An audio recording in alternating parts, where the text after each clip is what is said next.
Cibercotizante, con José Joaquín Flechoso.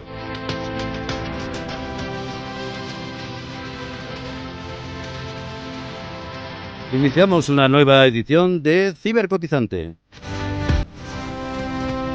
Y hoy hablaremos sobre humanos digitales. Para ello contamos con Antonio Sahagún, que es el CRO de Be Humans.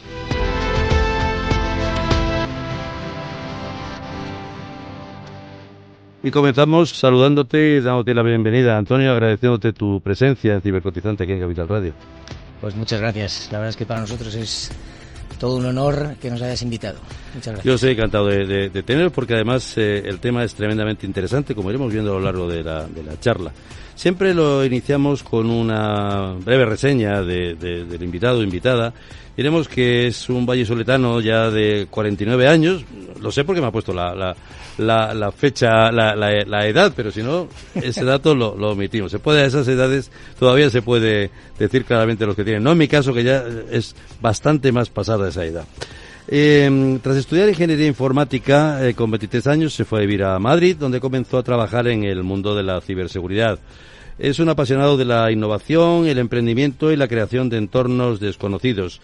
Le apasionan mundos tan dispares como el campo, la tecnología y sobre todo descubrir cómo ésta puede aumentar y mejorar nuestras capacidades humanas. Ha desarrollado su carrera profesional en puestos directivos, creando nuevas líneas de negocio durante más de 25 años en el sector de la ciberseguridad en empresas como Oesia o Telefónica, hasta que en abril del año pasado, 2023, entró en Be Humans, desde cuya empresa ayuda a las organizaciones a aumentar las capacidades de su equipo mediante la utilización de personas digitales o humanos digitales. Como hemos dicho, Antonio Sahagún es el CRO de Be Humans. Antonio, más o menos el apunte creo que está, ¿no? No está, no he dicho ninguna, no he metido ninguna cosa, no he dicho ninguna barbaridad. Bueno, vamos a situar a los oyentes porque el titular es muy fuerte. Humanos digitales. Si alguien puede decir qué me están contando. Humanos digitales, ¿qué son? Más humanos, más digitales. Cuéntanos un poco para situarlos. ¿Qué son los humanos digitales? Sí que es cierto que hay que centrar un poco, ¿no? Porque en algunos entornos puede sonar a película de los 80. Ciencia ficción. Película de los 80, ¿verdad? La antigua película de ciencia ficción, efectivamente. Bueno, pues los humanos digitales son avatares hiperrealistas que tienen aspecto humano, es decir, tienen una cara, tienen un busto, incluso comentábamos antes que en un proyecto estamos haciendo un holograma de 1,80 m. Exactamente. De tamaño real con el que vas a poder tener una conversación, ¿no? Exacto. Bueno, y estos avatares nos permiten interactuar con ellos mediante una conversación como la que estamos teniendo tú y yo.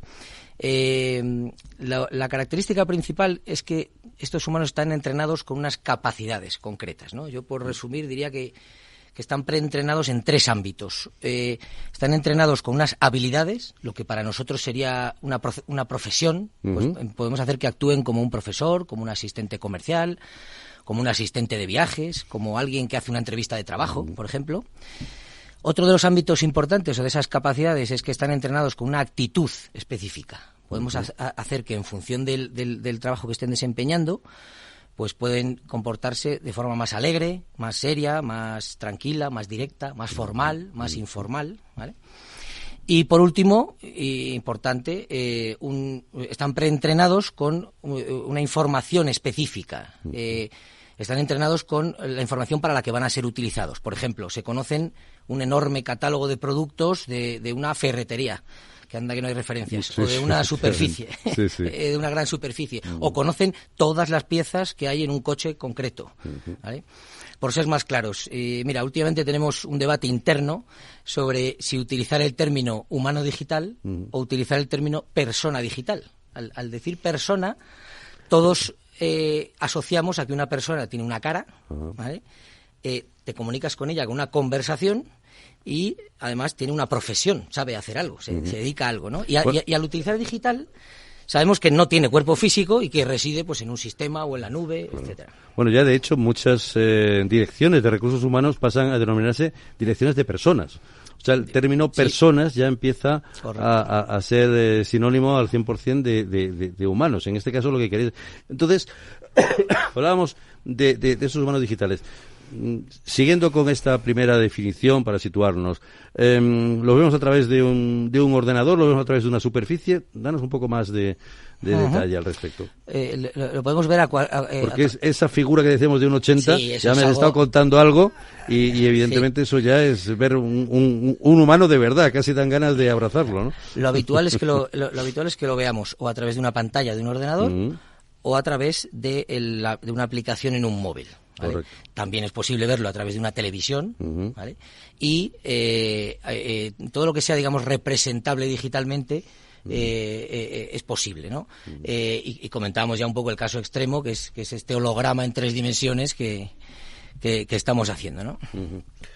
Bueno, ya tenemos conocimiento de la definición y ahora vamos a ver para qué sirve, porque hay muchas aplicaciones, he visto algunas tremendamente curiosas y algunas tremendamente importantes para la seguridad, para la salud, en fin, una serie de cosas. Pero bueno, cuéntanos, ¿para qué sirven realmente los humanos digitales? Nosotros los concebimos para que complementen y potencien las capacidades humanas, ¿no? Para que son capaces de aprender, como hemos dicho antes, cantidades ingentes de información en muy poco tiempo, pues catálogos de productos o manuales de uso de aparatos tecnológicos complejos. Son capaces de aprenderse procedimientos, protocolos de actuación de una gran organización que tiene muchos y dar asistencia sobre ellos. Son capaces, como decíamos, de saber todas las piezas de un coche y cómo se sustituyen cuando esta falla, ¿no? Pero no solamente son capaces de aprender, sino que son capaces de ejecutar, que yo creo que ahí reside un poquito más el valor, ¿no?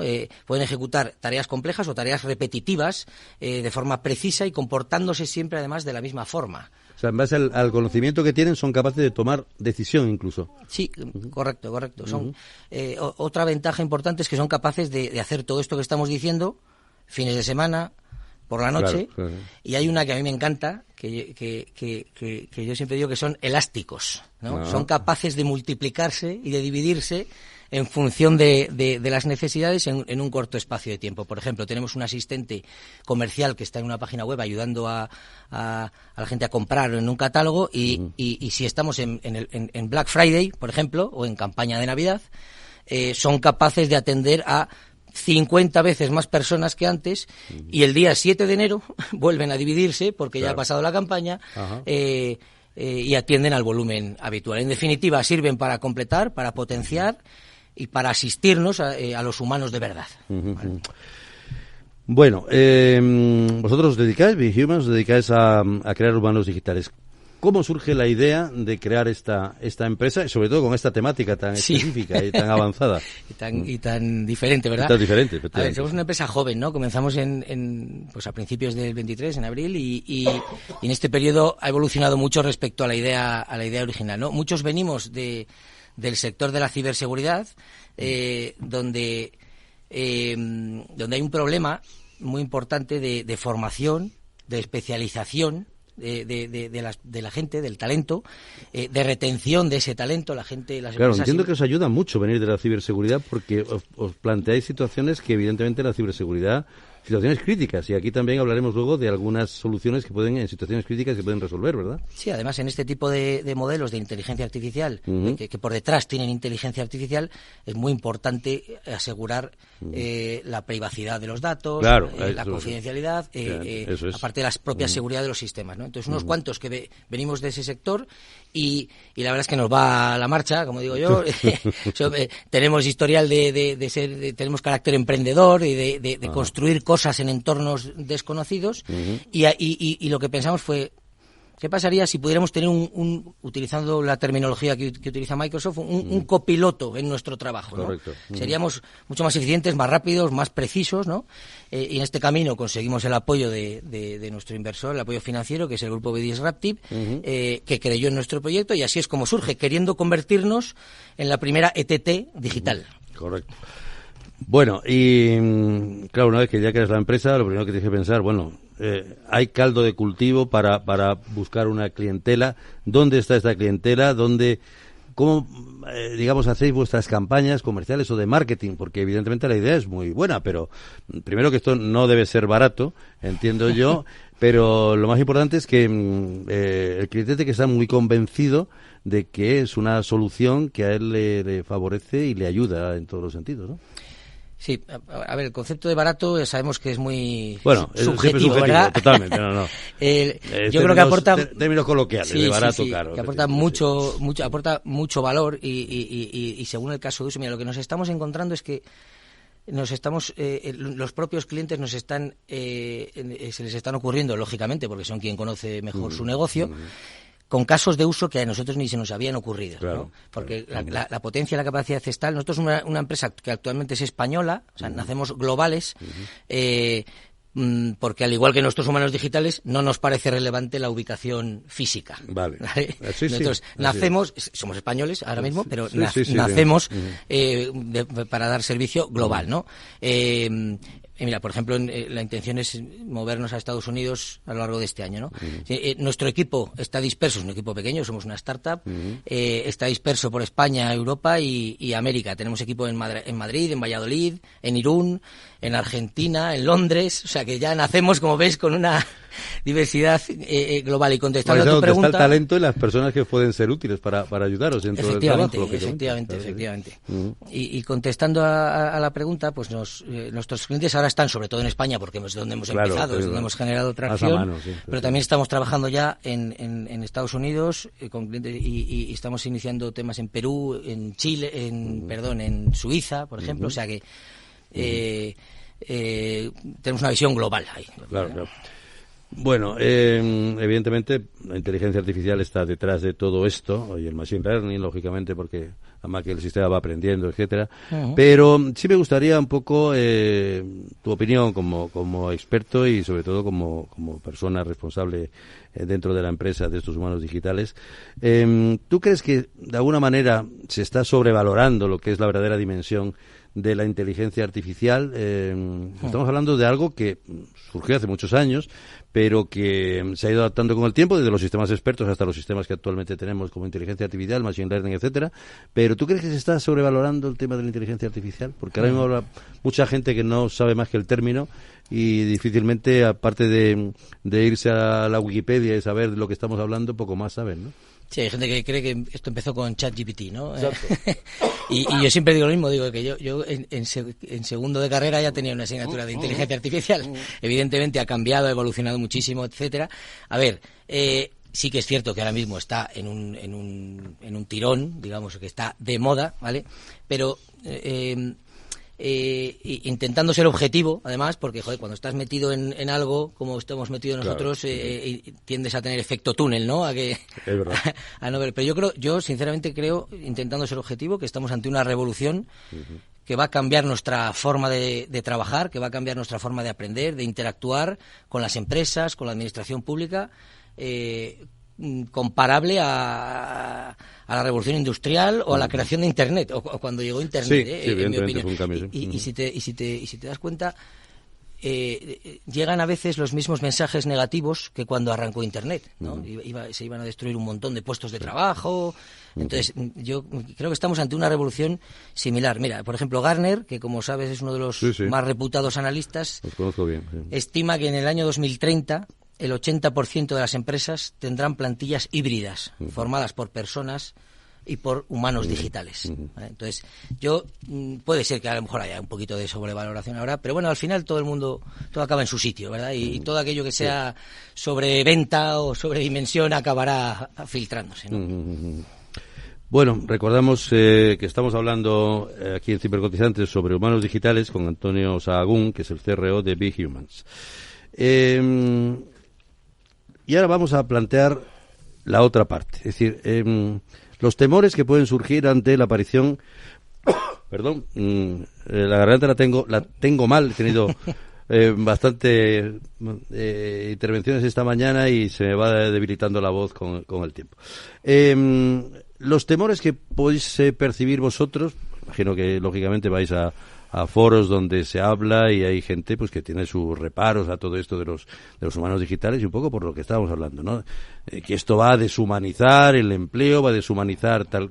¿Cómo lo estáis percibiendo vosotros desde esa óptica? Hay estas cosas en las cuales yo no estoy, por supuesto, en absoluto de acuerdo, claro.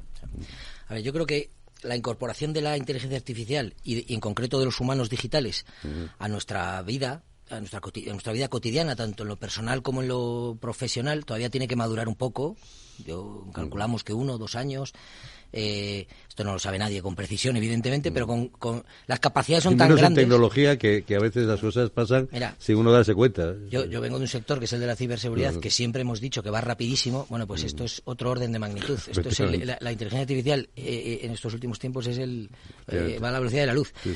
Entonces, yo creo que sería un error frenarlo u oponerse a ese desarrollo, ¿no? Con tanta potencia, lo que nos tenemos que proteger es, más que de la IA, es del ser humano. O sea, tenemos que protegernos del uso que hará el ser humano de la IA, ¿no?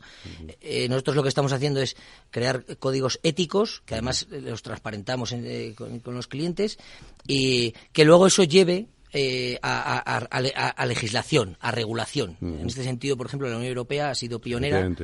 Este reglamento, me has hecho como reglamento, con lo cual es de obligado cumplimiento, ¿no? Una vez que esté en marcha. Correcto, ha sido pionera regulando el uso, pues para que el uso que hacemos los humanos de la inteligencia artificial no tenga, por ejemplo, pues sesgos ideológicos, sesgos de raza, de género, que respete la privacidad, etcétera, ¿no? Por ejemplo, un humano digital que se dedica a hacer entrevistas de trabajo, pues que no discrimine por género, por raza, etcétera, ¿no? Pero esto ocurre lo mismo que en tecnología que en otros ámbitos. Por ejemplo, a mí me gusta poner un ejemplo que es el de los drones, por ejemplo. Sí. Cuando se inventan los drones, pues un dron se puede utilizar para llevar un botiquín a alguien que se ha roto una pierna en medio de la montaña, en una zona inaccesible, o se puede utilizar para lanzar un explosivo militarmente, a la fábrica de nuestra competencia, por ejemplo. Bueno, pues y no por eso tenemos que prohibir el uso de drones. Entonces lo que habrá que hacer es regularlo y que haya una ley que diga que los drones no se pueden utilizar para poner bombas. Efectivamente, sí. Bueno, vamos a hablar de ahora de ejemplos. Tú estás hablando de ejemplos, vamos a seguir hablando de ejemplos porque es la mejor manera de poder entender esto. Yo antes mencionaba sector, por ejemplo, como la sanidad, porque en la sanidad los humanos digitales están teniendo una importancia enorme, o también en la formación en general, o sea, están ayudando, y sobre todo cuando la formación online cada vez está cogiendo más protagonismo, ¿no? De alguna manera, ¿veis que se aceptan de buen grado la participación de los humanos digitales en estos sectores y cuáles son las reticencias a su entrada en estos sectores, como he dicho, de la sanidad, de la formación, etcétera? Pues mira, voy a lanzarte una respuesta gallega, ¿no? Te voy a decir, depende. Y eso que eres de Valladolid. Y eso que soy de Valladolid.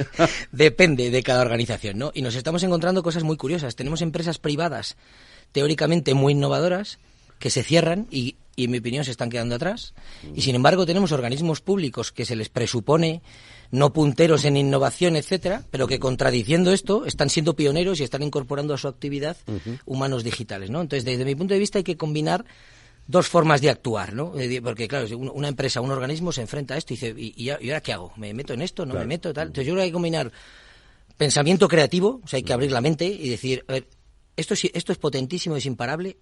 Vamos a ser listos. ¿Cómo puedo yo incorporarlo a mi negocio? ¿Cómo puedo beneficiarme de ello? Y combinar otro aspecto que es la prudencia, ¿vale? Todo esto sí, pero con los pies en el suelo, ¿no? Entonces, por buscar un campo sensible que has comentado, el sanitario, un humano digital no va a sustituir a un médico. Pero sí puede ayudar, por ejemplo, en una fase de triaje de los pacientes, ¿no? Puede aligerar ese proceso. O simplemente puede dar citas mediante una sencilla conversación. Todos hemos sufrido y odiamos el pulse 1 para, pulse 2 para, o espere para ser atendidos. Así es. Bueno, pues estamos más preparados para tener una conversación con eso y conseguir una cita, ¿no? O puede asistir, por ejemplo, al propio médico a la hora de consultar la historia clínica, a la hora de completar la historia clínica. Se va a conocer todos los medicamentos para una patología concreta, etcétera, ¿no? Y respecto, por ejemplo, al otro sector que comentabas, el de la educación, ocurre lo mismo. Nunca va a sustituir al profesor de nuestros hijos, pero vamos a imaginarnos, por ejemplo, pues una gran compañía, una gran empresa que cambia todos sus sistemas y que tiene que formar a 500 trabajadores dispersos por toda España en 2 meses. Bueno, pues un humano digital se encarga perfectamente de formar, de resolver cualquier duda y lo importante, desde el móvil, a cualquier hora, etcétera. Otra ventaja, la disponibilidad temporal que siempre claro, ¿quién puede tener reticencias a esto? Continuando con ejemplos. Por ejemplo, arquitectura. En arquitectura yo he visto cómo son capaces de definir rutas de escape. Están de alguna manera sustituyendo al propio ser humano en una situación de emergencia o de catástrofe. No estamos arriesgando la vida de nadie, y el humano digital, sin embargo, sí está haciendo esto. Pero, de alguna manera, ¿podemos decir que es el mejor amigo del hombre, tal y como estamos planteando esta situación? Pues yo creo, clara, absoluta y rotundamente, no. O sea, el mejor amigo del hombre siempre será el perro. ¿Verdad que sí? Eso es. Yo tengo varios y soy un enamorado de los perros. No, a ver, como decíamos antes, y repasando algunas de las capacidades que hemos hablado, ¿quién no quiere tener un copiloto, un socio, tanto a nivel empresarial como a nivel personal al lado, ¿no? Hemos hablado de casos de uso de asistentes que nos ayudan, por ejemplo, a interactuar con un banco, etcétera, pero incluso, como decíamos, a nivel personal. Mira, hace poco estuvimos, os voy a poner un ejemplo muy que a mí me encantó. Estuvimos hace poco en uno de los eventos más relevantes del mundo de las startups, que se celebró en Lisboa hace unos meses, y a nuestro lado había una startup que tenía un artefacto, no sé cómo llamarlo, que, atención, se conectaba por ti a las reuniones online, las de Teams, las de etcétera, y escuchaba toda la reunión, te la transcribía, y no contento con eso, luego te hacía un resumen extrayendo las conclusiones importantes, las tareas y compromisos que se habían adquirido, incluso podías proporcionar instrucciones para que si se hablaba de tal asunto, nuestra opinión fuera esta y esta, si se hablaba de este otro asunto. O sea, ¿quién no quiere tener eso, por favor? Evidentemente. O, por ejemplo, ¿quién no quiere ir de viaje con un asistente, con una agencia de viajes al lado, ¿no? Que se conoce la ciudad, que se conoce la historia de los edificios, los mejores restaurantes, que sabe dónde hay menos gente en esta época del año, que además lo mapea con tus gustos, con tus intereses, con tus horarios, y te diseña un viaje, te lleva con el GPS, te reserva los restaurantes. Yo no sé si es el mejor amigo del hombre, pero sí creo que puede ser un asistente para sus empleados. El mejor asistente del hombre. Entonces, dejamos así. Antonio, me encantaría seguir hablando porque el tema creo que da mucho recorrido, pero ahora ya vamos a ir con una última reflexión. Y ahora, el apunte final. Kai-Fu Lee, científico y empresario taiwanés-americano, fundador del fondo de capital riesgo Innovation Venture, dice: cuando se les preguntó hasta qué punto China va a la zaga de Silicon Valley en la investigación de la inteligencia artificial, algunos empresarios chinos respondieron en broma: 16 horas, exactamente la diferencia que hay entre California y Beijing. Allen Newell y Herbert Simon recibieron el premio Turing en 1975 formulando las hipótesis del sistema de símbolos físicos, según la cual todo sistema de símbolos físicos posee los medios necesarios y suficientes para llevar a cabo acciones inteligentes. Estos eran los comienzos de la inteligencia artificial. El diseño y realización de inteligencias artificiales que únicamente muestran comportamiento inteligente en un ámbito muy específico está relacionado con lo que se conoce con la inteligencia artificial débil, en contraposición con la inteligencia artificial fuerte, a la que de hecho se referían Newell y Simon y otros padres fundadores de la inteligencia artificial. Eliezer Yudkowsky, investigador estadounidense sobre inteligencia artificial y fundador del MIRI, decía: con mucha diferencia, el mayor peligro de la inteligencia artificial es que las personas concluyen demasiado pronto que la entienden.